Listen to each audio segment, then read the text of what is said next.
পৃথিবীর মানুষ মানুষের গোপন কথা কান লাগিয়ে শুনবা না, চিরদিনের জন্য নিষেধ। পৃথিবীর মানুষ পরস্পরে বদনাম করবা না। তোমরা কি তোমাদের ভাইয়ের গোস্ত খেতে ভালোবাসো? তোমরা তো এটা খারাপ মনে করো।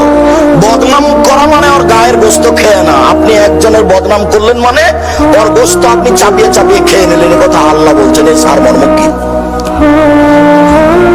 তার মান সম্মানের হানি করলেন। একজনের মান সম্মানের হানি করে জান্নাত পাওয়া যায় না। আল্লাহ তাআলা বলেন, ওয়াইলুল লিকুল্লি হুমাযাতিন লুমাযা, ধ্বংস সুনিশ্চিত, জাহান্নাম সুনিশ্চিত। যে সামনে বদনাম করে, যে পিছনে বদনাম করে তার জন্য। যে সামনে বদনাম করে, যে পিছনে বদনাম করে তার জন্য ধ্বংস সুনিশ্চিত, জাহান্নাম সুনিশ্চিত। এ কথা আল্লাহ তাআলা বলেন। আবু হুরায়রা রাদিয়াল্লাহু তাআলা আনহু বলেন, রাসূল সাল্লাল্লাহু আলাইহি ওয়াসাল্লাম বলেছেন, ইয়াকুমুয যান্না ফাইন্না যান্না আকযাবুল হাদিস। পৃথিবীর মানুষ ধারণা থেকে বেঁচে থাকো। ধারণাই সবচেয়ে বড় পাপ। নেন এবার, ধারণাই সবচেয়ে বড় মিথ্যা। আল্লাহ নবী বলেছেন, আকবারুল কাবায়ের, সবচেয়ে বড় পাপ তিনটে। এক, শিরক করা। দুই, বাপ মায়ের অবাধ্য চলা। তিন, মিথ্যা সাক্ষী দেওয়া, মিথ্যা কথা বলা।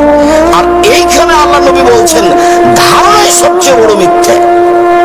তাহলে তো ধারণা সবচেয়ে বড় পাপ হয়ে গেল। ধারণাই করতে পারবে না একজন মুসলিম আর একজনের ব্যাপারে। এরপরে আল্লাহ নবী বলছেন, পৃথিবীর মানুষ ওয়ালা তাহাসসু, মানুষের গোপন কথা কান লাগিয়ে শুনিও না। ওয়ালা তাজাসসু, মানুষের দোষ ত্রুটি উদ্ঘাটন করিও না। ওয়ালা তানাজাসু, দালালি করিও না। ওয়ালা তাহাসাদু, পরস্পরে হিংসা করো না।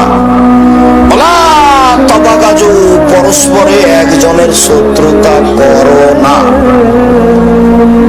ওয়ালা তাদাবারু, পরস্পর বিরোধিতা করো না। সম্মানিত দ্বীনি ভাই বোন, বিষয়টি অতীব জটিল। এই হাদিস আবার আলোচনা করি। পৃথিবীর মানুষ, তোমরা পরস্পরের কথা কান লাগিয়ে শুনিও না। কারো কথা কান লাগিয়ে শোনা হারাম, কাবিরা গুনাহ। রাসূল সাল্লাল্লাহু আলাইহি ওয়াসাল্লাম বলেন, কেউ যদি কারো কথা কান লাগিয়ে শোনে, তাহলে কিয়ামতের মাঠে তার কানে সীসাকে জাহান্নামের আগুনে গরম করে তার কানে ঢেলে দিবেন। কান লাগিয়ে শোনা হারাম, কাবিরা গুনাহ, কোনোদিন নয়, চিরদিনের জন্য হারাম। দুই, ওয়ালা তাজাসসু, পৃথিবীর মানুষ, তোমরা মানুষের দোষ ত্রুটি উদ্ঘাটন করো না। যারা মিডিয়া চালায়, আমি বলি না এই ছেলেগুলো, আমি বলি যারা মিডিয়া চালায়, প্রায় 3 নম্বর শ্রেণীর মানুষ। কেননা তুমি যে একটা মানুষের কথা মিডিয়ায় দিয়ে দিলে, তো তুমি কি জানো তাকে কি জিজ্ঞাসা করেছে এটা ঠিক না বেঠিক, এটা বলবো কি না? তুমি কাকে জিজ্ঞাসা করলে? কার জিজ্ঞাসা তুমি এভাবে কথাটা চট করে বলে দিলে? পৃথিবীর মানুষ, তোমরা তোমাদের দোষ, কারো দোষ উদ্ঘাটন করো না।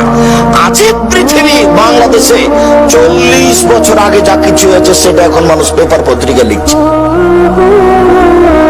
40 বছর আগের কথা।